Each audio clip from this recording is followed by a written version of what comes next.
Morning. আজকে সকালটা পুজো দিয়ে শুরু করলাম, ঠাকুরের পুজো করেই আজকে সকালটা শুরু করলাম। এখন 8:30টার মতো বাজে। পুজো টুজো আমার দেওয়া হয়ে গেছে, চানটাও আমার হয়ে গেছে, দিয়ে রেডি হব, মার বাড়িতে যাব। তখন যাব করে করে মার এখানে সকালে ঘুম থেকে উঠে পুজো দিয়েই মা বলেছে চলে যেতে। তারপরেও সব কাজ করতে করতে ঘর ঝাড় দেওয়া, তারপরে ঘর মোছা, পুজো দেওয়া, বাসনপত্র যা ছিল সব কিছু দেওয়া, সব মিলিয়ে এখন 11টা বাজে। এখন মার এখানে যাচ্ছি, প্রচুর খিদে পেয়ে গেছে। চলে এসেছি মার এখানে, এখন খাবো, খিদে পেয়ে গেছে আমার।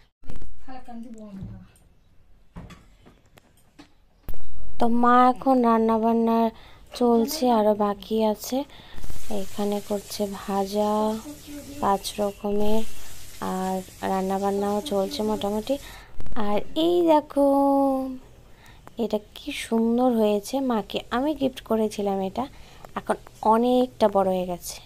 আমি আর আমার বর মিলে মাকে গিফট করেছিলাম, এখন অনেকটা বড়। আর এই যে এটা রাধাকৃষ্ণ জুয়েলার্সের খুব সুন্দর একটা ক্যালেন্ডার, দেখে আর লোভ সামলাতে পারলাম না, ভাবলাম তোমাদের সঙ্গে শেয়ার করি। খুব ভালো খায় আমার দাদা ভাই আনারস। অবস্থা দেখো, কত আনারস, কতগুলো আনারস নিয়ে এসছে একসঙ্গে। আগরতলার 4টে আনারস 100 টাকা, 8টা এনেছে 200 টাকা দিয়ে। প্রচুর আনারস খাওয়া হয় আমাদের বাড়িতে।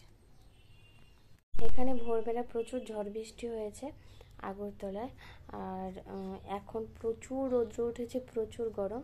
মার এখানে এসে দেখি ভোরবেলা থেকে মার এখানে কারেন্ট নেই, এখানে একটা ট্রান্সফরমার নষ্ট হয়ে গেছে, সকাল থেকেই কাজ চলছে। এখন তো 12:30 বাজে, এখনও আসেনি। প্রচুর গরম লাগছে, মানে বাইরের ওয়েদারটা এরকম দেখে মনে হবে না যে সকালে প্রচুর বৃষ্টি হয়েছে। তো প্রচুর রোদ উঠেছে, প্রচুর গরম লাগছে। মা পুজো দিয়ে দিচ্ছে ফল মিষ্টি দিয়ে ঠাকুরকে, আর টুলের মধ্যে বসে দেয়। মা নিচে বহুত বছর হয়েছে বসতে পারে না পায়ে যন্ত্রণার জন্য, তো এখন ঠাকুরকে পুজো দিচ্ছে। এগুলো আমাদের ছাদ বাগানের ফুল, প্রচুর ফুল হয় এখন ছাদ বাগানের গাছে, ভালোই লাগে নিজের বাগানের ফুল দিয়ে পুজো দিতে। মা ছাদ বাগানের বেলি ফুল গাছটা দেখো, কতগুলো কলি এসছে, অনেকগুলো ফুল ফোটে।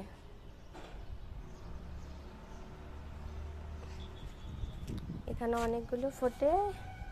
এটা হলো চাইনিজ টগর।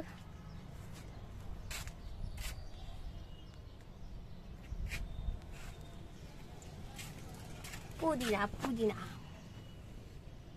এখানে আছে নীলকণ্ঠ, এখানেও একটা আছে, আর এইখানেও একটা আছে। এই ফুলটা ভীষণ সুন্দর।